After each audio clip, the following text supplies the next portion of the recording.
Hello दोस्तों, स्वागत आपका है YouTube channel Awadh coaching class पे। जैसा आपको पता है कि हम लोग उत्तर प्रदेश जो आगामी परीक्षा होने वाली है कांस्टेबल की, उसके मॉडल पेपर को सॉल्व कर रहे हैं, जेके और जीएस पोर्शन को। तो आज का हमारा क्या होगा, 14 नंबर का क्या होगा, ये मॉडल पेपर होगा, यानी कि 13 आपने देख चुके होंगे और ये 14वां होगा। चलिए देखते हैं आज का पहला क्वेश्चन हमारा क्या होने वाला है। देखिए, आज का पहला क्वेश्चन है कि निम्नलिखित में से किस प्रदेश या देश की सीमा अरुणाचल प्रदेश से नहीं लगती है। चार ऑप्शन आपके हैं, असम, नागालैंड, भूटान या मणिपुर। तो इस जिसमें आपका सही आंसर होगा वो कौन सा हो जाएगा, आपका हो जाएगा असम, भूटान या मणिपुर। ये हो जाएगा कौन सा, मणिपुर। ठीक है, तो मणिपुर की जो सीमा है ना, वो किससे नहीं लगती है, अरुणाचल प्रदेश से नहीं लगती है। ठीक है, अरुणाचल प्रदेश से नहीं लगती है, बाकी सबसे लगती है। अरुणाचल प्रदेश की सीमा आप देखेंगे तो असम, नागालैंड, भूटान, इन तीनों से लगती है। ठीक है, बाकी मणिपुर से नहीं लगती है। मणिपुर की सीमा अगर आप देखेंगे तो इसकी सीमा म्यांमार से लगती है। किससे लगती है, म्यांमार से लगती है। अगर थोड़ी सी बात करें पूर्वोत्तर भारत की, देखिएगा, पूर्वोत्तर भारत, तो पूर्वोत्तर भारत में कितने, तो 8 राज्य शामिल हैं।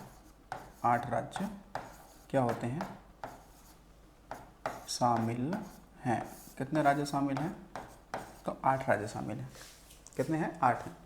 एक तो 7 सिस्टर, कौन 7 सिस्टर, और एक सिक्किम, एक कौन सा, सिक्किम। तो ये पूर्वोत्तर भारत में 8 राज्य शामिल होते हैं। इन में अगर देखा जाए तो जो 7 सिस्टर वाले आपके जो राज्य हैं ना, 7 सिस्टर वाले जो राज्य हैं, उसमें जो असम है वो अपने सारे पड़ोसी राज्यों से अपनी सीमा अपनी शेयर करता है। यानी कि लगभग 7 सिस्टर का वो एक राज्य बताइए जो सभी राज्यों से अपनी सीमा साझा करता है 7 सिस्टर के, तो वो है कौन सा, असम। क्यों असम, आप देखेंगे अरुणाचल प्रदेश, नागालैंड, मणिपुर, मिजोरम, त्रिपुरा, मेघालय, इन सबसे सीमा लगाता है। चलिए, अगला क्वेश्चन है कि लिंगम कक्की बांध निम्नलिखित में से किस नदी पर बनाया गया है। शरावती नदी पे, यमुना पे, कृष्णा पर, तुंगभद्रा पर। तो ये बनाया गया किस पे, ये बनाया है शरावती नदी पर। ठीक है, और क्योंकि ये लिंगम कक्की जो बांध है तो ये होगा कहाँ पे, तो शरावती नदी कहाँ पे बहती है,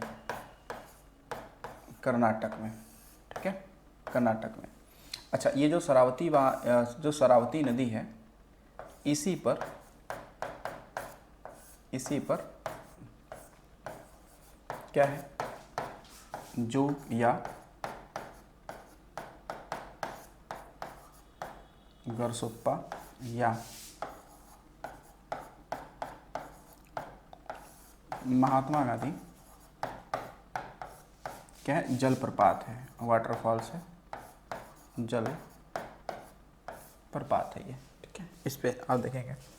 बाकी देखेंगे यहाँ पे कृष्णा जो नदी है, कृष्णा नदी, इस पे अगर हम लोग बांध की बात करते हैं तो इस पे एक आपको बांध मिल जाएगा। इसका मैंने नाम सुना है,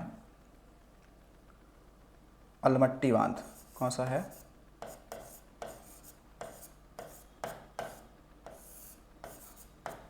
अलमट्टी बांध, ये कृष्णा पे है। ठीक है ना, अलमट्टी बांध। ठीक है, तुंगभद्रा अगर बात करते हैं, तुंगभद्रा, तो ये ध्यान रखना कि ये कृष्णा की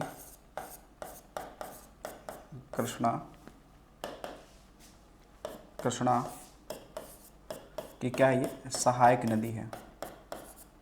कृष्णा की सहायक नदी है। ठीक है, और ये कृष्णा, तुम बता था ना कि ये दक्षिण भारत की ये क्या है, सबसे बड़ी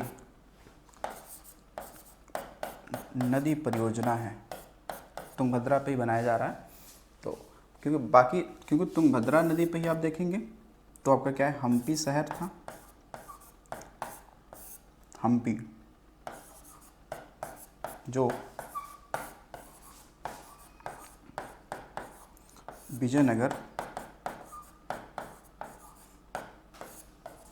साम्राज्य की क्या है, राजधानी है। तो ये इसी नदी के किनारे बसा हुआ था। ठीक है, चलिए अगला क्वेश्चन देखते हैं हम लोग। अगला क्वेश्चन है कि अम्ल के विषय में निम्नलिखित में से कौन सा से कथन सही है। वे लाल लिटमस को नीला कर देते हैं, वे नीले लिटमस को लाल कर देते हैं, इसका पीएच मान 7 से कम होता है। तो इन 3 कथनों में से क्या सही है? केवल 1 और 3, केवल 2 और 3, केवल 1 या केवल 2। देखिए जब इनका हम लोग क्या करेंगे, परीक्षण करेंगे, तो देखिए इसमें ये आपका लिखा हुआ कि वे लाल लिटमस को नीला कर देते हैं। नहीं, अम्ल जो होते हैं वो लाल लिटमस को नीला नहीं करते, नीले को लाल कर देते हैं। तो इसलिए ऑप्शन एक आपका दूसरा सही है। इसका पीएच मान 7 से कम होता है, हाँ ये भी सही है। यानी जो अम्ल की हम लोग बात करें तो इस हिसाब से क्या सही हो जाएगा, 2 और 3। तो 2 और 3 किस में है? ऑप्शन नंबर 2 में है। ठीक है, देखिए जो आपका अम्ल होता है, अम्ल जो आपका अम्ल है यानी कि जो एसिड है, अम्ल एसिड, ठीक है, इसकी जो पीएच वैल्यू होती है, पीएच जो वैल्यू होती है ये क्या होती है, ये सदैव 7 से क्या होती है, हमेशा 7 से कम होती है। क्या होती है? हमेशा 7 से कम होती है। क्या होगी? 7 से कम होगी। अगर 7 से ज़्यादा हो जाएगी तो फिर क्षारीय हो जाएगा, और पूरा पूरा 7 रहेगा तो फिर वो उदासीन होगा, न्यूट्रल होगा। अब जो अम्ल, देखिए जो अम्ल जो होते हैं ये क्या करते हैं कि हाइड्रोजन को रिलीज करते हैं, या हाइड्रोजन। अब देखो पीएच, अच्छा अम्ल पहले देख लेते हैं। यहाँ पे दो अम्ल है, ये क्या करेगा, ये हमेशा क्या करता है कि नीले लिटमस को क्या कर देता है, लाल कर देता है। ठीक है, अब पीएच जो पैमाना है, पीएच पैमाने की खोज किसने की थी? अगर सवाल ये हो तो बताना हमें। एक डेनमार्क के साइंटिस्ट थे, इनका नाम था सोरेनसन, सोरेनसन। ठीक है, सोरेनसन ने खोज की थी, किसकी? पीएच पैमाने की खोज की थी, सोरेनसन द्वारा किया गया था। ठीक है, या आप एक तरीका याद रख सकते हो इस तरीके से, ऐसे ध्यान रखना, अनिल करके एक फार्मूला ऐसे याद रखो, ताकि एक याद रखोगे तो ध्यान रहेगा। अनिल का मतलब ये हो गया, समझो अनिल का मतलब क्या हो गया, अ से हो गया क्या, अ से हो गया भाई अम्ल। क्या हो गया? अम्ल। तो अम्ल क्या करेगा, नी से क्या हो गया, नीला, क्या होगा, नीला, और ल से क्या हो गया, लाल।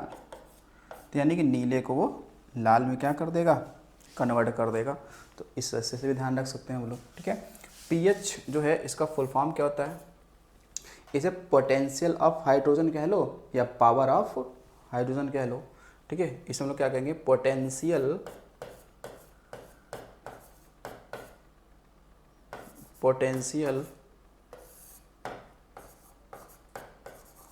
ऑफ हाइड्रोजन,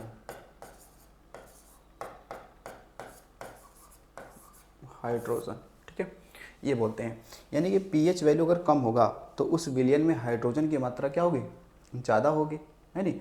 अगर जो पीएच वैल्यू ज़्यादा है तो उसमें हाइड्रोजन की मात्रा कम होगी।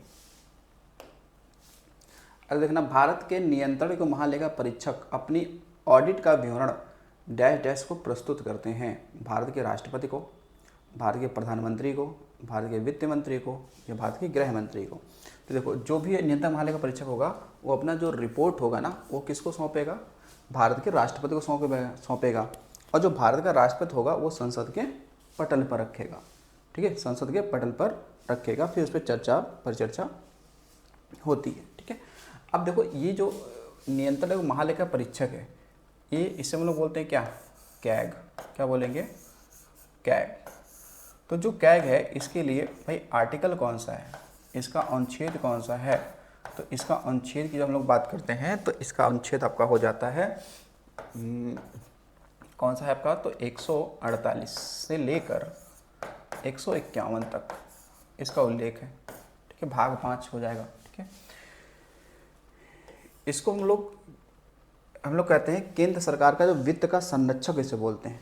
क्या बोलते हैं, जो आपका केंद्र सरकार होता है, केंद्र सरकार का धन संरक्षक, धन का क्या करता है, संरक्षण करता है। इसका काम यह है कि कम पैसा यानी कम बजट में प्रशासन और व्यवस्थाएं क्या हो जाएं, अच्छी हो जाएं, ठीक है, अच्छी हो जाएं। तो ये ऑडिट करता है, ठीक है, ध्यान रखना, ये ऑडिट करता है जितने भी आपके केंद्र सरकार की जो भी अंडरटेकिंग जो चीज़ें हैं, जैसे बैंक हो गया या अन्य जैसे कंपनियां हो गई, ठीक है, जैसे भेल हो गया, गेल हो गया, इनका ऑडिट करता है ये सब। नियुक्ति कौन करेगा? राष्ट्रपति करेगा, ठीक है। जब प्रकाश संश्लेषण के लिए कार्बन डाइऑक्साइड की आवश्यकता नहीं होती है तब रंध्र को बंद कर देता है। क्यों कर देता है? कार्बन डाइऑक्साइड को संग्रहित करने के लिए, पानी के नुकसान को रोकने के लिए, संग्रहित ऑक्सीजन को त्यागने के लिए, कोई विकल्प सही नहीं है। देखिए इसमें क्या है, जो पानी के नुकसान को रोकने के लिए क्या होता है कि जो रंध्र होते हैं, जिसे बोलते हैं ना स्टोमेटा, पत्तियों में क्या होती है, स्टोमेटा होती है। तो स्टोमेटा में ही क्या होता है, वहाँ पे विनिमय होता है, ठीक है, ऑक्सीजन और किसका, कार्बन डाइऑक्साइड का, ठीक है। तो स्टोमेटा में ही क्या होता है, ये प्रक्रिया चलती है। तो पानी का नुकसान को रोकने के लिए जो पत्तियों पे जो सररंध्र होती हैं या रंध्र होते हैं, वो इसीलिए होते हैं ताकि पानी की क्या हो, वाष्पीकरण ना हो, ठीक है, पानी का नुकसान ना हो। आपने देखा होगा रेगिस्तान वाले क्षेत्रों में, क्या होता है कि वहाँ पर जो जितने भी पेड़ पौधे पाए जाते हैं उनमें से अधिकतम पेड़ पौधे की पत्तियाँ नहीं मिलेगी, पत्तियाँ नहीं मिलती हैं। पत्तियाँ इसलिए नहीं मिलती ताकि पत्तियाँ अगर होंगी तो वाष्पोत्सर्जन जरूर होगा, और वाष्पोत्सर्जन होगा तो जल का नुकसान है, और रेगिस्तानी क्षेत्रों में जल तो मिलेगा नहीं, है नहीं, तो इसलिए वो पत्तियाँ क्या करती हैं, वो मोटे मोटे टहनियों में या शाखाओं में परिवर्तित हो जाती हैं, हालांकि वो पत्तियों का ही रूप है। जैसे नागफनी देखा होगा, देखो कोपिका डैश डैश के भीतर गुब्बारे जैसी संरचनाएं हैं, फेफड़े, वक्र, यकृत या हृदय। यानी इसके मतलब ये है कि ये जो कोपिकाएं हैं ना, ये कहाँ पाई जाएंगी, तो ये पाई जाएंगी कहाँ पर, फेफड़े यानी कि लंग्स में। अच्छा, यहाँ पे थोड़ी सी हमें एक चीज़ समझना होगा आपके लिए, देखिएगा कि जब फेफड़े की बात करते हैं ना, लंग्स की बात करते हैं, तो फेफड़े की कार्यात्मक, फेफड़े ये कह सकते हैं कि सबसे छोटी व कार्यात्मक इकाई क्या है, कार्यात्मक इकाई क्या है, फंक्शनल यूनिट क्या है। तो हमें बताना होगा किसकी कार्यात्मक इकाई क्या है, तो हमें बताना होगा, देखिएगा क्या है, कोशिकाएं या वायु कोष्ठ।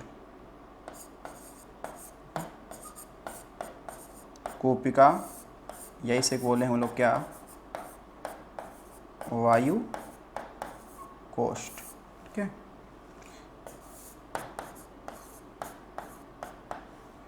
या एल्विलॉय भी बोलते हैं इसे, क्या बोलेंगे इसे, एल्विलॉय भी बोलते हैं। इंग्लिश में एल्विलॉय भी कहते हैं, ठीक है।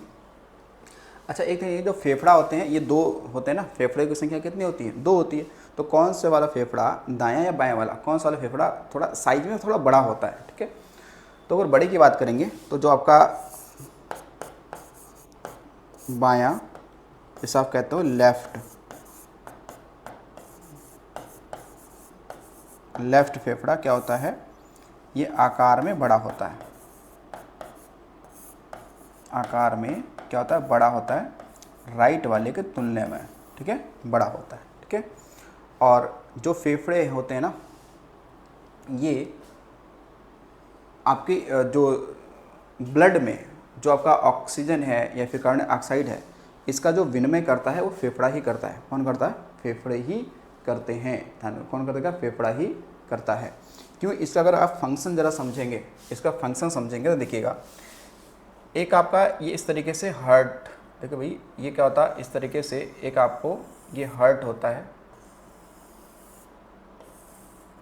इस तरीके से, और इसके चैम्बर होते हैं कितने, चैम्बर ये हो गए 4। यानी मानव शरीर का जो हार्ट है वो कितने चैम्बरों में बटा है, 4 चैम्बरों में है, 4 कोष्ठकों में है, ठीक है। और आपका जो हार्ट होता है वो देखो साइड में एक पेरिकार्डियम नामक झिल्ली से ये क्या होता है, घिरा होता है इस तरीके से। नहीं, ये क्या होगा, इस तरीके से वो घिरा होता है। इसमें एक क्या होता है, द्रव होता है, इसे बोलते हैं हृदयावरण। जो ये है ना, इसे बोलते हैं हम लोग क्या, इसे कहते हैं हृदयावरण कहते हैं। क्या बोलते हैं, हृदयावरण। यानी कि पेरिकार्डियम, हिंदी में कहें, इंग्लिश में कहें तो पेरिकार्डियम, ठीक है। पेरिकार्डियम नामक झिल्ली होती है, इससे घिरा होता है, ठीक है।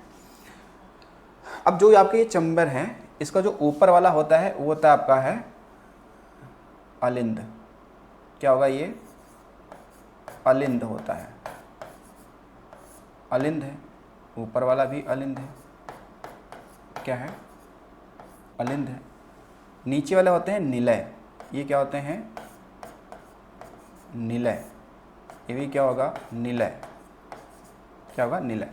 लेकिन अब देखो इसमें ये वाला जो होता है, ये लेफ्ट, ये ध्यान रखो, ये कौन सा वाला होता है, तो ये होता है लेफ्ट और ये होता है कौन सा, राइट।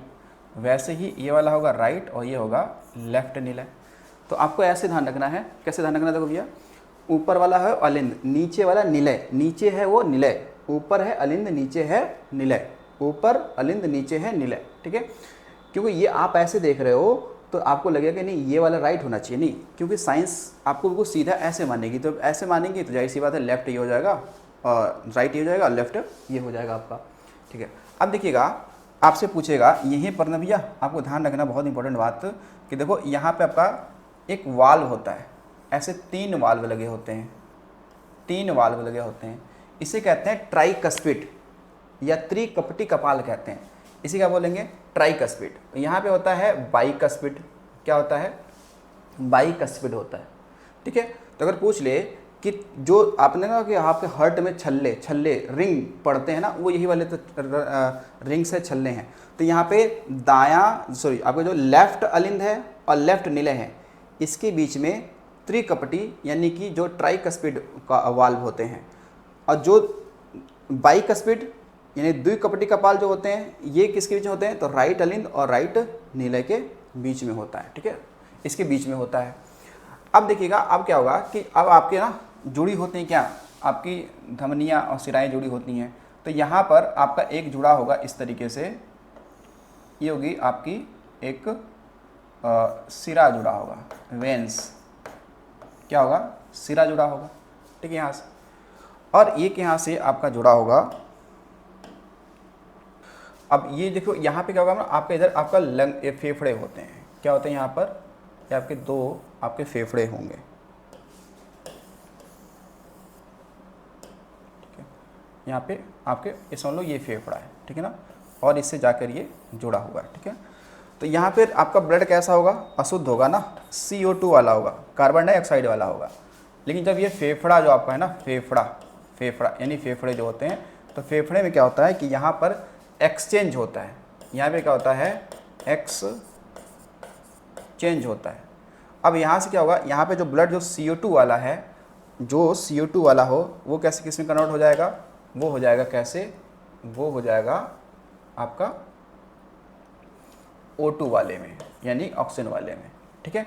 तो यानी कि आप देखेंगे कि यहाँ से इस तरीके से क्या फंक्शन आपका काम करता है हार्ट का, ठीक है। हार्ट काम करता है कि यहाँ से जो आपका अशुद्ध रक्त होगा, पहले शरीर से, ध्यान रखना, शरीर के विभिन्न अंगों से जो ब्लड आता है वो राइट अलिंद में आता है। जब ये भर जाएगा चैम्बर तो ये ओपन हो जाएगा और नीले में चला आएगा, नीले में, और नीले से फिर ये कहाँ जाएगा, ये जाएगा फेफड़ों में। फेफड़ों में क्या होगा, शुद्ध होगा रक्त, यहाँ पे CO2 वाला कन्वर्ट हो जाएगा O2 में, और ये कहाँ जाएगा, राइट अलिंद में, राइट अलिंद जाएगा। फिर यहाँ से आपका जुड़ा होगा एक महाधमनी। क्या जोड़ा गया, पर महाधमनी जोड़ी होगी। ये क्या करेगी, ये फिर से क्या करेगी कि हृदय से अंगों की ओर ब्लड लेकर जाएगी, ठीक है ना, शुद्ध रक्त लेके जाएगी, ठीक है। जो सिराएं होती हैं वो अंगों से हार्ट की ओर अशुद्ध रक्त लाती हैं, और जो आपके जो ये खासकर जो आपकी धमनियाँ होती हैं, ये क्या करती हैं, ये आपके हृदय से अंगों की ओर शुद्ध रक्त लेके जाती हैं, ठीक है। तो ये आपको ध्यान रखना है, ऐसे फंक्शन काम करता है। चलो आगे देखते हैं। अगला है कि भारत में काजू का प्रथम परिचय किन लोगों ने कराया था? डच, ब्रिटिश, फ्रांसीसी या पुर्तगाली? तो इसका सही आंसर है कौन? पुर्तगाली। भाई पुर्तगाली ही तो थे। बहुत सारे इन्होंने क्या किया था कि खाने पीने की सामान विभिन्न देशों में ये लेके जाते रहे, भ्रमण करते रहे और एक जगह का वस्तु या सामान दूसरी जगह पर ये ले जाते रहे। ठीक है, चाहे आलू हो, चाहे तंबाकू हो, चाहे ये काजू की बात करते हैं। ठीक है, ये सब भारत कौन लेकर आए? ये पुर्तगाली ही लेकर आए थे। ठीक है, भारत किस भारतीय राष्ट्रपति ने आयरिश स्वतंत्रता संग्राम में भाग लिया और इसके लिए जेल भी गए? बीबी गिरी, नीलम संजीव रेड्डी, डॉक्टर शंकर दयाल शर्मा या राधा कृष्ण कृष्णन? तो देखो ये है कौन? बीबी गिरी। तो जो आपके राष्ट्रपति बीबी गिरी हैं, इन्होंने जो आयरिश मतलब आयरलैंड, तो आयरलैंड में जो स्वतंत्रता संग्राम हो रहा था उसमें इन्होंने भाग लिया और उसके दौरान ये जेल भी गए। उसके दौरान ये क्या गए? जेल भी गए। ठीक है, तो ये था कि आयरलैंड। अब बीबी गिरी जो आपका लेबर इंस्टीट्यूट है ना, ये कहाँ पे है? ये आपका है गौतम बुद्ध नगर में। कहाँ पे? गौतम बुद्ध नगर में। हेमिस गोम्पा नामक मठ कहाँ स्थित है? गंगटोक में, थिम्पू में, बोधगया में, लद्दाख में? तो अब हेमिस राष्ट्रीय उद्यान कहाँ पे है? तो ये वो भी वहीं पे है। कहाँ पे है? ये है। एक आप मिलेगा ना ताबो मठ। अगर आ जाए ऐसे, अगर ताबो मठ की बात करें कि ताबो मठ कहाँ पे है? ताबो मठ, ताबो मठ। तो ताबो मठ जो है ये कहाँ मिलेगा आपको? तो ये मिलेगा स्पीति घाटी में, स्पीति घाटी। और ये कहाँ पे है? ये है हिमाचल प्रदेश में। ठीक है, हिमाचल प्रदेश में। अच्छा, इस वाले क्वेश्चन पे ध्यान रखना कि एक सवाल बहुत बेहतर बनता है इस वाले पे कि लब और डब की ध्वनि, लब और डब की ध्वनि कब आती है, कहाँ से आती है? तो ये आपका ये हर्ट करता है। ठीक है ना, कौन करता है? ध्यान रखो, लब डब की आवाज कहाँ से आती है? तो बताएंगे ये आवाज़ आती है किससे? तो ये आती है हृदय से, हार्ट से, हृदय से।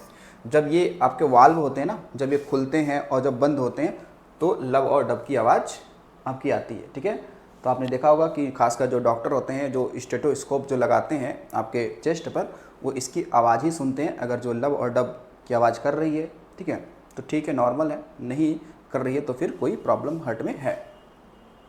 ये है। 1946 में भारत आए कैबिनेट मिशन में कितने सदस्य थे? 2, 3, 4 या 5? तो अगर इसमें देखा जाए कितने सदस्य थे, तो देखो भाई इसमें थे 3 सदस्य। कितने थे? 3 सदस्य थे ना। कितने थे? 3 सदस्य। तो कैबिनेट में आप देखेंगे तो ये मार्च 1946 अगर बात करते हैं तो मार्च 1946 में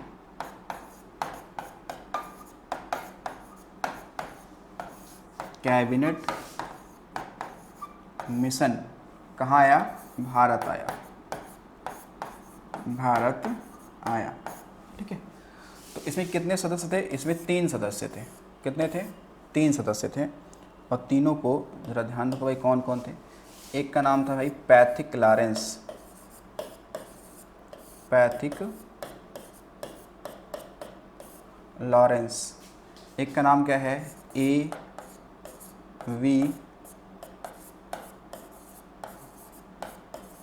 अलेक्जेंडर। और एक कौन है? स्टेफर्ड क्रिप्स, स्टेफर्ड क्रिप्स ये नाम है। जिसमें से ये भाई साहब जो हैं पैथिक लॉरेंस, ये इसके क्या थे? कैबिनेट मिशन के क्या थे? अध्यक्ष थे। क्या थे? अध्यक्ष थे ये। A.V. अलेक्जेंडर जो थे वो वहाँ के ब्रिटिश पार्लियामेंट के, ये वहाँ के नौसेना मंत्री थे। नौसेना क्या थे? मंत्री थे, नौसेना मंत्री थे। स्टेफर्ड क्रिप्स देखें तो ये व्यापार, ठीक है, मंडल के ये मंत्री थे वहाँ के ब्रिटिश पार्लियामेंट के। ठीक है, ये वहाँ के थे। तो कैबिनेट मिशन के अनुशंसा पर ही आप देखेंगे तो संविधान सभा का गठन होगा जुलाई 1946 में। ठीक है, 1946 में क्या होगा? गठन होगा। चलो आगे देखते हैं। निम्नलिखित देशों में से किस एक देश के समूह से भूमध्य रेखा गुजरती है? ब्राज़ील, जाम्बिया और मलेशिया। कोलंबिया, केन्या और इंडोनेशिया, ब्राज़ील, सूडान और मलेशिया, वेनेजुएला, इथोपिया और मलेशिया। तो इसमें सही आंसर तो आपका कौन सा हो जाएगा? कोलंबिया, केन्या और इंडोनेशिया। ठीक है, ये आपका क्या हो जाएगा? सही आंसर हो जाएगा। ठीक है, कोलंबिया, केन्या और इंडोनेशिया। वैसे अगर आप भूमध्य रेखा की बात करें तो जो भूमध्य रेखा है, भूमध्य रेखा जो है, इसके ध्यान रखना कि ये 13 देशों और बात करें तो 3 महाद्वीपों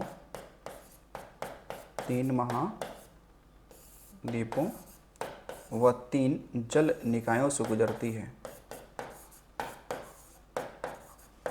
जल निकायों से ये गुजरती है। ठीक है, 3 महाद्वीप कौन सा आ जाएंगे? एशिया आ जाएगा, अफ्रीका आ जाएगा और एक आपका दक्षिण अमेरिका आ जाएगा। ठीक है, तो 13 देशों से। ठीक है, जैसे मालदीव से भी भूमध्य रेखा गुजरती है, गाम्बिया से भी गुजरती है, तो ऐसे 13 देश हैं। लेकिन ये ध्यान रखना कि जो अफ्रीका महाद्वीप है ना, अफ्रीका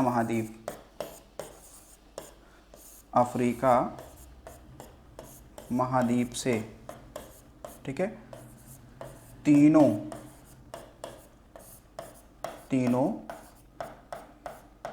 रेखाएं गुजरती हैं, चाहे वो भूमध्य रेखा हो, चाहे वो कर्क रेखा हो और चाहे वो मकर रेखा हो। ठीक है, तो एकमात्र ऐसा महाद्वीप जिससे तीनों रेखाएं गुजरती हैं तो है अफ्रीका महाद्वीप। तुलु वंश के राजवंश की स्थापना किसने की थी? नरसानायक, कृष्णदेव राय, अच्युत राय या वीर नरसिंह। इसमें कौन है? तो ये है कौन भाई? देखो, वीर नरसिंह। कृष्णदेव राय तो ये राष्ट्रकूट वंश के क्या थे? शासक थे। क्या थे? राष्ट्रकूट वंश के शासक थे। किस सिख गुरु ने आदि ग्रंथ संकलित किया था? गुरु अंगद, गुरु रामदास, गुरु अर्जुन देव या गुरु हरराय। तो ये कौन थे? ये थे गुरु अर्जुन देव, जो कि 5वें नंबर के थे। ठीक है, और गुरु अंगद जो थे ये दूसरे नंबर के थे। ठीक है ना। इन्होंने क्या किया था कि इन्होंने कौन सी? तो गुरु मुख लिपि का विकास किया था ना। तो पंजाबी भाषा किसमें लिखी जाती है? गुरुमुखी लिपि में लिखी जाती है। तो गुरु अंगद ने इसे बनाया था। ठीक है, और गुरु अर्जुन देव 5वें थे ना। इनको ध्यान रखिएगा कि जहांगीर ने क्या किया था? जहांगीर ने क्या किया था भाई? फांसी दिया था, फांसी दिया था जहांगीर ने। ठीक है, निम्नलिखित में से किस राज्य में बहिनी दरबार समाचार पत्र महिलाओं द्वारा और महिलाओं के लिए प्रकाशित होता था? पश्चिम बंगाल, झारखंड, महाराष्ट्र या मध्य प्रदेश। आपने सुना होगा भाई, इस नाम से ना, बहिनी नाम से ये पत्रिका आती है मध्य प्रदेश से। ठीक है, यहाँ से मध्य प्रदेश से। या आपने सुना होगा लाडली बहिनी योजना इन्होंने शुरू किया था। लाडली बहिनी योजना मध्य प्रदेश ने शुरू किया था। ठीक है, तो ये ध्यान रखो कि बहिनी दरबार ये क्या? एक समाचार पत्र है, महिलाओं द्वारा और महिलाओं के लिए प्रकाशित होता है ये। ठीक है, लेकिन क्या आपको पता है उत्तर प्रदेश में भी कोई एक पत्रिका है जो महिलाओं के लिए प्रकाशित होता है? देखो, वो है, एक है लहर खबरिया। लहर खबरिया जो ये पत्रिका है, लहर खबरिया जो पत्रिका है, ये ध्यान रखो कि ये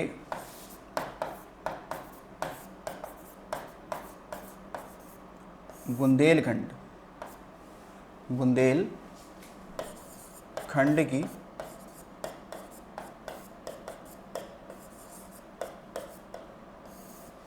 महिलाओं के लिए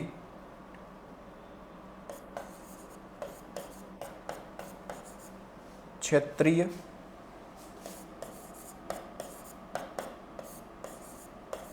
भाषा में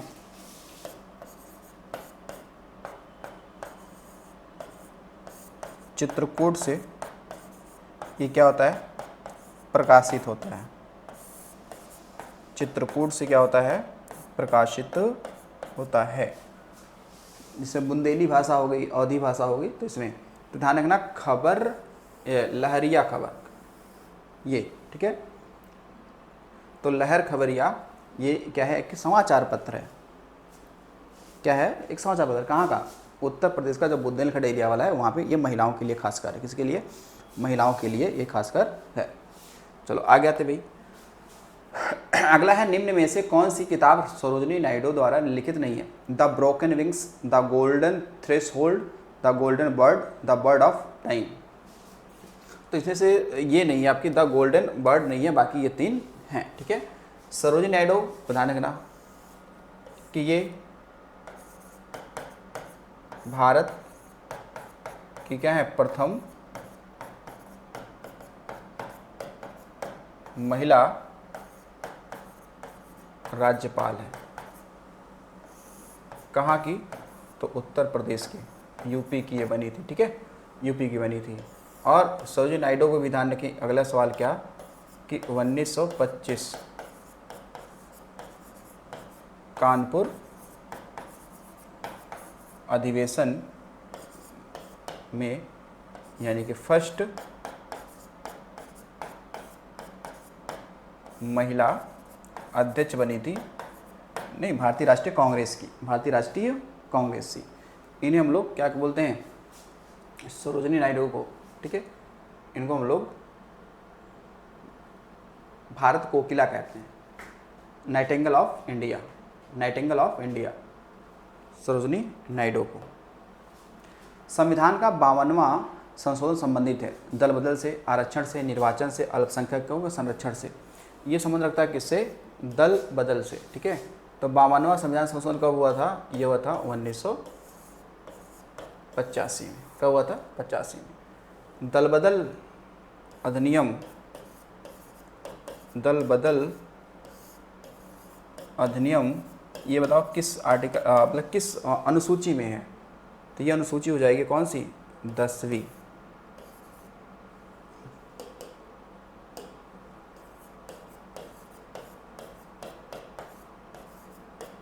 अनुसूची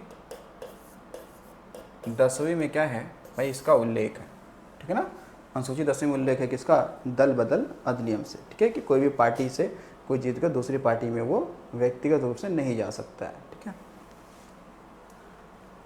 चलो अगला देखिएगा। टीपू सुल्तान कहाँ का शासक था, हैदराबाद, मदुरई, मैसूर या विजयनगर। ठीक है, तो टीपू सुल्तान कहाँ का शासक था, तो ये था मैसूर का। ठीक है, मैसूर, मैसूर कहाँ पड़ता है, कर्नाटक में पड़ता है। ठीक है, टीपू सुल्तान ने, पता है ना, टीपू सुल्तान ने अपनी राजधानी बदली थी, क्या कर थी, तो इसने क्या किया था कि वो मैसूर से, टीपू सुल्तान ने अपनी राजधानी क्या किया था, मैसूर से कहाँ किया था, तो श्री रंगपट्टिनम में क्या किया था, स्थानांतरित किया था। और श्रीरंगपट्टनम जो है ये कावेरी नदी के किनारे है। कहाँ है, कावेरी नदी के किनारे है। अच्छा, मैसूर में 2 संस्थान हैं जो आपके लिए इम्पोर्टेंट हो सकता है भाई। 2 संस्थान देखो, एक कौन सा है, एक यहाँ पे संस्थान है केंद्रीय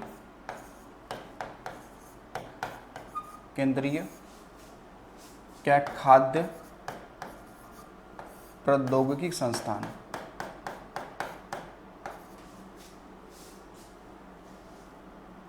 प्रौद्योगिकी संस्थान।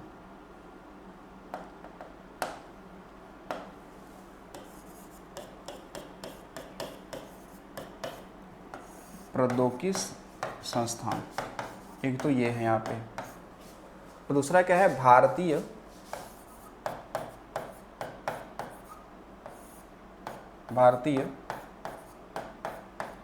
हिंदी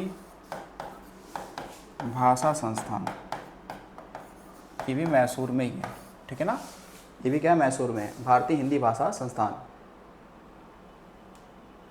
अगला देखना, लौह और रक्त की नीति किसने अपनाई थी? बलबन ने, अलाउद्दीन खिलजी ने, मोहम्मद बिन तुगलक ने, बाबर ने। ठीक है, तो ये तो सबको पता है भाई कि लौह और रक्त की नीति किसने अपनाई थी? ये अपनाई थी बलबन ने। ठीक है ना, किसने? बलबन ने। इसके अलावा इसने क्या किया था कि सिजदा और पैबोस की परंपरा भी क्या किया था? शुरू किया था। तो ये बलबन है, इसने क्या किया था? किसने? सिजदा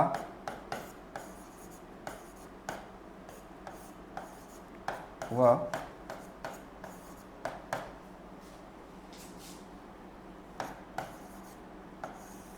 पैबोज, पैबोज, पैबोज है ना,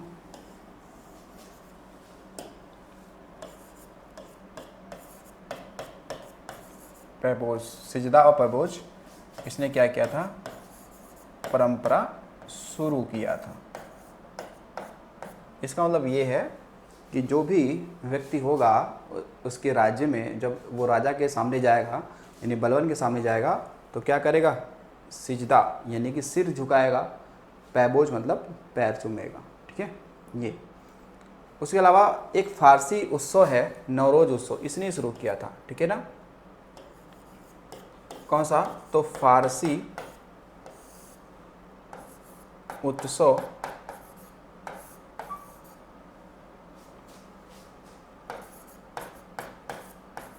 नवरोज शुरू किया था। तो जो नवरोज उत्सव है ये फारसी है, इसने शुरू किया था। और नवरोज उत्सव हमारे भारत में भी मनाया जाता है, और जाहिर सी बात आपने देखा होगा कि ये यूनेस्को की अमूर्त धरोहर सूची में क्या है? शामिल है। किसमें? अमूर्त धरोहर सूची में ये शामिल है। ठीक है, तो बलबन के बारे में ये आपको ध्यान रखना है। तुर्क ए चहलगानी का ये खुद ही सदस्य था। देखो, सोन नदी का उद्गम स्थल है छोटा नागपुर पठार, अमरकंटक, जवापाव पहाड़ी, गुरु मंदाता चोटी। तो ये है कौन सा? आपका अमरकंटक। ठीक है, अमरकंटक कहाँ पे है? मध्य प्रदेश में। ठीक है, अमरकंटक से कितनी? 3 नदियाँ निकलती हैं, नर्मदा, सोन और जोहिला। तो तीनों नदियाँ ना एक ही चोटी से निकलती हैं। तीनों नदियाँ क्या करती हैं? एक ही चोटी से निकलती हैं, नर्मदा, सोन और जोहिला। अमरकंटक कहाँ पे है? मध्य प्रदेश में। हालांकि अमरकंटक देखेंगे तो जो आपकी मैकाल श्रेणी है ना, मैकाल श्रेणी, तो मैकाल श्रेणी की ये चोटी है अमरकंटक। तो मैकाल श्रेणी किसका हिस्सा है? तो वो सतपुड़ा का हिस्सा है। किसका है? सतपुड़ा का हिस्सा है। ठीक है, आवाज़। पूगा घाटी स्थित है लद्दाख में, सिक्किम में, अरुणाचल प्रदेश में, हिमाचल प्रदेश में। पूगा घाटी ये कहाँ पे है? ये है लद्दाख में। और जो पूगा घाटी है ना, ये ध्यान रखना कि जो पूगा घाटी है ये आपका जो भूतापी ऊर्जा है ना, जो जियोथर्मल एनर्जी है, उसका एक स्रोत है ये पूगा घाटी। बाकी और सारी घाटियाँ आप देखने की मिल जाएगा। देखिए, अगर हम बात करते हैं ये जो हिमाचल प्रदेश है, यहाँ पे कई सारी घाटियाँ हैं। देखो, यहाँ पे घाटी मिलेगी आपकी ना, पार्वती घाटी। कौन सा है? पार्वती घाटी। इस घाटी में क्या है? मणिकर्ण। ठीक है, मणिकर्ण क्या है? यहाँ पे स्थान है। ठीक है, जो कि क्या है? ये गर्म जल का स्रोत है। गर्म जल का क्या है? ये स्रोत है, गर्म जल का स्रोत है मणिकर्ण। ठीक है, ये हालांकि सिख और हिंदुओं का पवित्र स्थान भी है मणिकर्ण। ठीक है, उसके अलावा आप देखो, इसके अलावा और भी घाटियाँ हैं ना यहाँ पे एक मिलेगी सांगला घाटी। कौन सी है? सांगला घाटी। यहाँ पे कौन से आपको मिलेंगे? यहाँ पे आपको हिमाचल प्रदेश में मिलेगा एक चंबा घाटी। कौन सी है? चंबा घाटी। कुल्लू कांगड़ा घाटी, कांगड़ा घाटी, स्पीति घाटी। ठीक है, तो कई सारी घाटियाँ आपको यहाँ मिल जाएंगी। ठीक है, और ऐसे प्रश्न देखेंगे, यहाँ मिलेगा आपको कौन सा? शून्य घाटी। कौन सा मिलेगा? शून्य घाटी। ठीक है, सिक्किम में क्या मिलेगा? यहाँ पे चुम्बी घाटी एक है। कौन सी है? चुम्बी घाटी। ठीक है, और युथांग घाटी। युथांग घाटी कौन सी है? युथांग घाटी। आगे जाओ, सार्क की पहली बैठक कहाँ पे हुई थी? ये कह रहा ना, सार्क की पहली बैठक कहाँ हुई थी? ढाका बांग्लादेश, बंगलौर भारत, काठमांडू नेपाल, इस्लामाबाद पाकिस्तान। तो ये हुई थी कहाँ पर? ढाका बांग्लादेश। देखो सार्क जो आपका है ना, शार्क, ये सार्क मछली वाला नहीं है, सार्क, इसे हिंदी में शॉर्ट में कहते हैं दच्छेस। क्या बोलेंगे? दच्छेस कहते हैं। इसका फुल फॉर्म क्या होता है? देखो ज़रा, इसका फुल फॉर्म है क्या कि south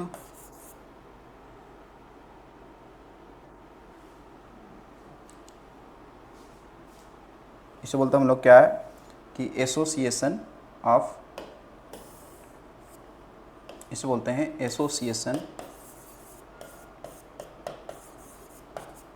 association of south east Asian nation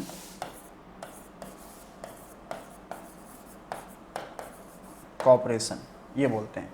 ठीक है ना, ये बोलते हैं हम लोग, यानी कि दक्षिण एशिया राष्ट्रों का क्षेत्रीय संगठन, ये बोलेंगे हम लोग। इसकी स्थापना अगर बात करते हैं तो कब हुआ था? तो इसका स्थापना हुआ था कब भाई? दिसंबर कब? 8 दिसंबर में, 8 दिसंबर कब? 1985 को हुआ था। ठीक है, और इसका जो हेड क्वार्टर है ना, वो कहाँ पे है? वो है ढाका में है ना, ढाका कहाँ? बांग्लादेश में है। ठीक है, और यहाँ मुद्रा टका चलती है। अब जो ये ना, इसमें 7 देश शामिल हैं। 7 देशों का ये क्या है? संगठन है। 7 देशों का क्या है ये भाई? संगठन है। कौन कौन से हैं 7 देश? देख लेते हैं। देखो, एक तो इसमें क्या है? भारत है क्या? कहेंगे हाँ भाई भारत तो होगा ही इसमें। क्या पाकिस्तान है? हाँ पाकिस्तान है। क्या भूटान है? हाँ भूटान भी है। क्या नेपाल है? हाँ नेपाल भी हो जाएगा। बांग्लादेश है? कहेंगे बांग्लादेश भी है। ठीक है, इसमें देखो क्या इसमें श्रीलंका है? हाँ श्रीलंका भी है इसमें। इसके अलावा इसमें मालदीव है? मालदीव भी है। ठीक है, मालदीव भी है। इसके अलावा अफ़गानिस्तान है? अफ़गानिस्तान भी है। तो 7 हो गए ना इसमें? कितने हो गए? देखो 7 हो गए इसमें, 7 हो गए। 3 3 6, 2 4 6 8। अच्छा, इसमें तो 8 हो गए।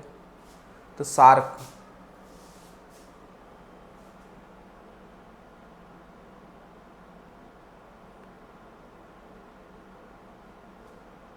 ठीक है, तो भारत है, पाकिस्तान, भूटान, ठीक है, नेपाल, बांग्लादेश, श्रीलंका, मालदीव। इसमें आपके 7 देश आते हैं।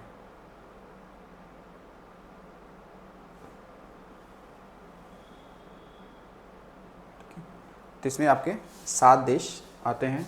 2 4 6 8, इसमें 8 हो जा रहे हैं। इसमें आपका एक कोई नहीं है।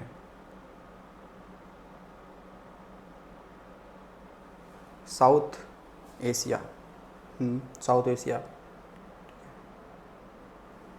इसमें एक कोई आपका नहीं है। ठीक है, अफ़गानिस्तान है, मालदीव भी है। ये रखो आप, कितने इसमें? 7 हैं। एक बार आप देख लेना, 7 हैं।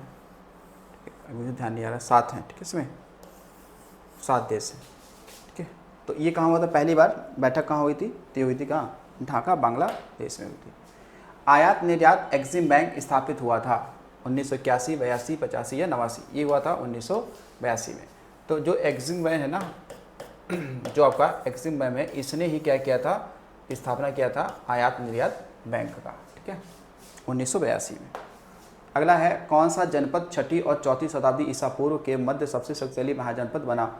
कौशल, काशी, पंचाल, मगध। तो मगध जो था ना, ये सबसे शक्तिशाली महाजनपद था। क्योंकि आप देखोगे 16 क्या गया? 16 क्या आपके जनपद थे 6वीं शताब्दी के आसपास में। ठीक है, तो जो 16 महाजनपद हैं इसका उल्लेख की बात करते हैं तो एक क्या है आपका बौद्ध ग्रंथ है, बौद्ध ग्रंथ, इसका नाम है अंगुत्तर निकाय। अंगुत्तर निकाय, तो अंगुत्तर निकाय में 16 महाजनपद का उल्लेख है। और फिर एक जैन ग्रंथ है, जैन ग्रंथ भगवती सूत्र, भगवती सूत्र, इसमें भी क्या 16 महाजनपदों का उल्लेख है। लेकिन आप एक विशेष रूप से ये ध्यान नहीं रखना कि जब सवाल ये हो कि इन 16 में से ना, 16 में से, इन 16 में से, ठीक है, 8 महाजनपद कहाँ थे? ये थे उत्तर प्रदेश में। कहाँ थे? उत्तर प्रदेश में। इन 16 में से, इन 16 में से 10 महाजनपद कहाँ थे? गंगा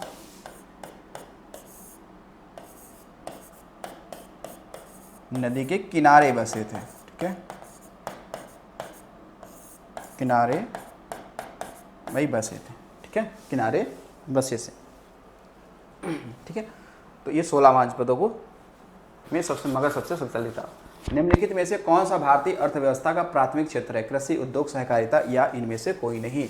तो ये हो जाएगा क्या?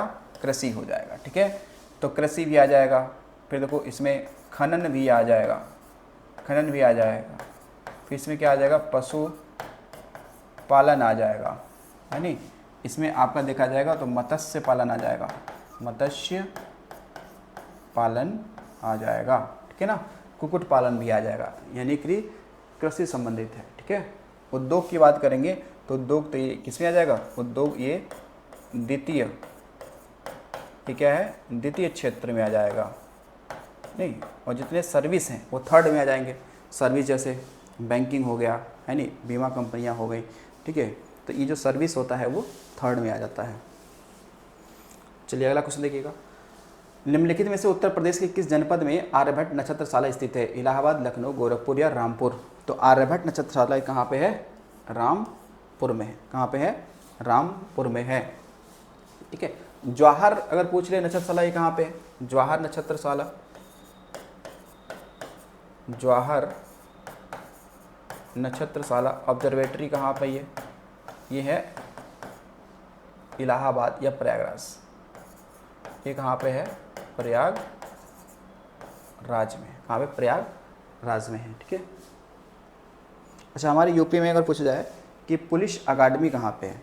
पुलिस अकादमी, तो वो है कहाँ पे? मुरादाबाद में। कहाँ पे? मुरादाबाद में है। अखिल भारतीय खिलाफत समिति ने कब यह घोषणा करते हुए एक प्रस्ताव पारित किया कि किसी मुसलमान को ब्रिटिश भारतीय सेना में सेवा प्रदान नहीं करना चाहिए? ठीक है ना, तो कब किया गया? नवंबर 1922, अगस्त 1920, अप्रैल 1919 या जुलाई 1931? क्या इसमें सही आंसर है?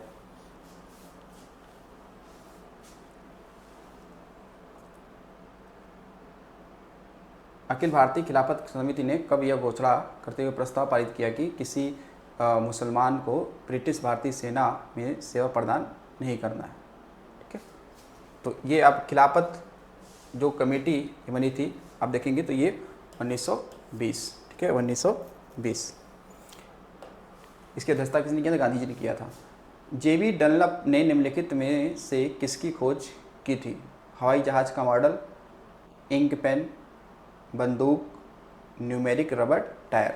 जो ये डनलप है ना, इन्होंने क्या किया था? न्यूमेरिक जो क्या है रबर टायर है ना, इसका क्या किया था? खोज किया था। ठीक है ना, इसका खोज किया था।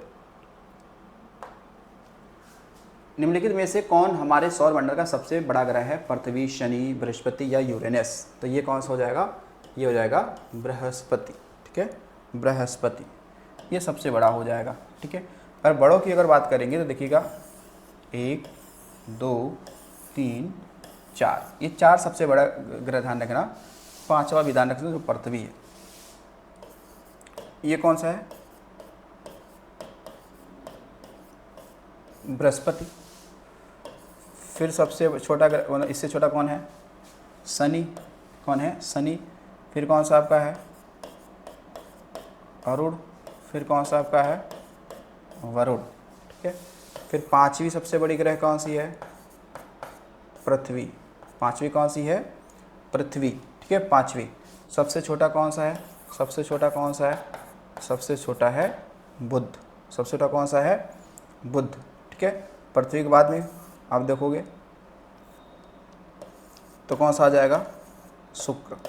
फिर कौन सा आ जाएगा, मंगल। ठीक है। तो ये इनका घटते क्रम है। ठीक है, क्या है घटते क्रम में ये लगा हुआ है, तो ये घटते क्रम में है। तो सबसे बड़ा कौन हो जाएगा, बृहस्पति, और सबसे छोटा कौन सा हो जाएगा, ये, तो ये हो जाएगा बुध। ठीक है। बौद्ध धर्म किसके समय राज्य धर्म बन गया था, चंद्रगुप्त मौर्य, अशोक, समुद्रगुप्त, कुमारगुप्त प्रथम। तो ये देखो, ये किसके समय बन गया था, ये बन गया था इनके समय में, अशोक के समय। अशोक के समय में जो बौद्ध धर्म था वो उनका राज्य का एक धर्म बन चुका था। ठीक है। और भाषा, ये ध्यान रखो, अशोक, अगर बात करें इनकी भाषा क्या थी, अशोक के शासनकाल में जो कसम राज्य की भाषा क्या थी, तो वो थी क्या आपकी, तो पाली। क्या थी, पाली भाषा। ठीक है ना, क्या थी, पाली भाषा। ठीक है। ठीक है। बाद में चलकर ये प्राकृत हो गई, क्या हो गई, प्राकृत, ये कन्वर्ट हो गई। चक्रवात को विश्व के विभिन्न भागों में नामों से जाना जाता है, किस में जाता है, जापान और फिलीपींस में से क्या, मतलब जापान और फिलीपींस से किस नाम से जाना जाता है, फनेल, वर्नलूप, ट्विस्टर, टाइफून। तो अब देखो, जापान और फिलीपींस, यानी बात कर रहा है प्रशांत महासागर वाले क्षेत्र में, तो इसे कहते हैं क्या, टाइफून कहते हैं। क्या बोलते हैं, टाइफून कहते हैं। अगर इन्हीं चक्रवात को हम लोग हरिकेन की बात करते हैं, ठीक है, हरिकेन नाम कहाँ आता है, तो हरिकेन जो नाम आएगा, यह आएगा अमेरिका वाले क्षेत्र में। कहाँ पे, अमेरिका क्षेत्र में आएगा। ठीक है, अटलांटिक महासागर वाले क्षेत्र में होगा। ठीक है। उसके अलावा अगर विली की बात करते हैं, विली की बात करते हैं, तो ये कहाँ पे नाम पड़ता है, तो ये पड़ता है ऑस्ट्रेलिया में। कहाँ पे, ऑस्ट्रेलिया में। क्या पड़ेगा, ऑस्ट्रेलिया में। ठीक है। तो ये देखो, यहाँ पे अगर सटीक आंसर हम लोग बात करें तो इस वाले में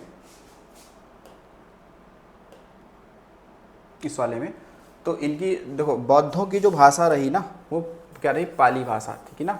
बाकी आगे चलकर ये क्या बन गई थी, प्राकृत भाषा बनी थी आगे चलकर। सीन ए सी का मतलब क्या है, तेंदुआ, हिम तेंदुआ, बाघ या हिरण। सीन ए सी, तो ये है क्या, हिम तेंदुआ। ठीक है, ये क्या है, हिम तेंदुआ को हम लोग कहते हैं। ठीक है, ये मतलब फारसी भाषा कह सकते हो, क्या है आपका एक शब्द है। ठीक है, फारसी भाषा क्या हो जाएगा, शब्द हो जाएगा ये। ठीक है, तो ये क्या होगा, हिम तेंदुआ, क्या हो जाएगा, हिम तेंदुआ। अच्छा, हिम तेंदुआ कहाँ का, ये मतलब राजकीय पशु है, तो ये है लद्दाख का। ये घोषित हुआ था ना अभी, लद्दाख का, ये क्या है, वहाँ का राजकीय पशु घोषित किया गया था। और हिम तेंदुआ हमारे भारत में सबसे कहाँ पाया जाएगा, तो ये पाया जाएगा लद्दाख क्षेत्र में। ठीक है, लियोपर्ड, स्नो लियोपर्ड। ठीक है, स्नो लियोपर्ड से बोलते हैं।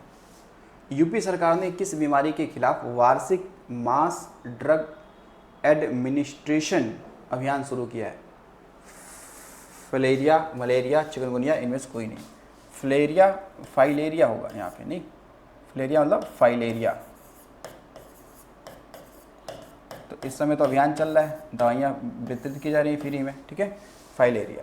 ठीक है, इसके लिए। ठीक है, यूपी सरकार। अच्छा, थोड़ा सा यूपी अगर हम लोग बात करते हैं तो थोड़ा आपको ध्यान रखिएगा कि अगर सवाल ये हो कि यूपी का फर्स्ट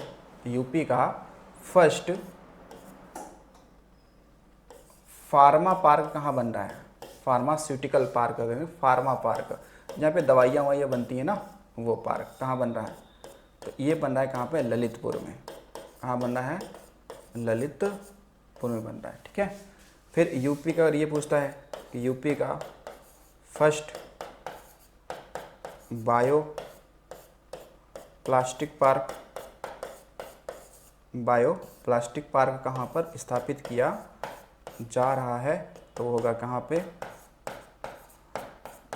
लखीमपुर खीरी के गोला तहसील में, गोला तहसील में। हालांकि गांव पूछेगा तो कुंभी गांव है, ठीक है, कुंभी गांव है, वहाँ पे किया जा रहा है। चलिए अगला क्वेश्चन देखिए। अगला है, भारत ने कितने परमाणु परीक्षण किए? 3, 2, 4 या 5? ये किए हैं 2। कब किए हैं? 2 किए हैं। फर्स्ट कब किया है? फर्स्ट किया है कब? 18 मई 1974 को, ठीक है। तो इसका कोड क्या था? कोड क्या था? स्माइलिंग बुद्धा, मतलब मुस्कुराते हुए बुद्धा, ठीक है, ये किया था। सेकंड आई थिंक 1999 में किया था। सूरजकुंड शिल्प मेला कहाँ आयोजित किया जाता है? फरीदाबाद, हैदराबाद, औरंगाबाद, इनमें से कोई नहीं। ये होता है फरीदाबाद में, ठीक है। फरीदाबाद कहाँ पता है? हरियाणा। HR मतलब हरियाणा, ठीक है। तो जो निजामुद्दीन औलिया थे ना, देखो अमीर खुसरो गुरु कौन है? निजामुद्दीन औलिया। निजामुद्दीन औलिया के गुरु कौन है? तो बाबा फरीद। कौन है? बाबा फरीद। तो बाबा फरीद के नाम पे ये नाम पड़ा है, ठीक है।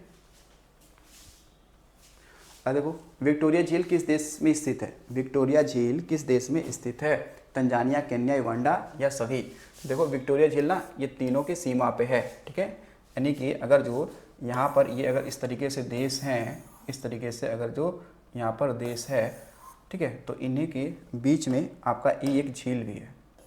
ये क्या है? आपका ये झील है। ये क्या है? आपका झील है। इस झील का नाम है विक्टोरिया झील। ये क्या है? विक्टोरिया झील है, ठीक है ना। और ये तीनों देश हैं। तो विक्टोरिया झील से भूमध्य रेखा गुजरती है, ध्यान रखना। विक्टोरिया झील से क्या होती है? भूमध्य रेखा गुजरती है, भूमध्य रेखा गुजरती है। अफ्रीका महाद्वीप की सबसे मीठे पानी की झील है ये, ध्यान रखना। अफ्रीका महाद्वीप की सबसे मीठे पानी की झील है कौन सी? विक्टोरिया। चलो आगे आ जाओ। अगला है, हाल ही में किसे भारत का नया गृह सचिव नियुक्त किया गया है? महेश जडेजा, रमेश निगम, गोविंद मोहन या गणेश गौतम? तो कौन होंगे? गोविंद मोहन होंगे, ये आपको ध्यान रखना, ठीक है। वर्तमान में देखा जाए तो यूपी के DGP कौन है? तो कौन है? तो प्रशांत, ठीक है, प्रशांत कुमार ये हैं वर्तमान में, ठीक है ना, ध्यान रखना। प्रशांत सिन्हा शायद हैं, प्रशांत सिन्हा। हाल ही में प्रसिद्ध व्यक्ति नटवर सिंह का 93 वर्ष की उम्र में निधन हो गया। ये मतलब क्या थे? पूर्व विदेश मंत्री थे, पूर्व वित्त मंत्री थे, पूर्व रेल मंत्री थे, पूर्व कृषि मंत्री थे। तो ये पूर्व क्या थे? विदेश मंत्री थे। ये पूर्व क्या थे? विदेश मंत्री थे। और आज का सवाल है कि प्रत्येक दुनिया भर में 12 अगस्त को किस जीव के बारे में जागरूकता फैलाने के उद्देश्य से एक दिवस मनाया जाता है, ठीक है। तो ये बताओ जरा, ये किसके? 12 अगस्त। तो 12 अगस्त को क्या हाथी दिवस मनाते हैं, ध्यान रखना, ठीक है। तो ये हमारे क्या थे? आज के क्वेश्चन थे 38। तो थैंक्स फॉर वॉचिंग, मिलते हैं अगले वीडियो में।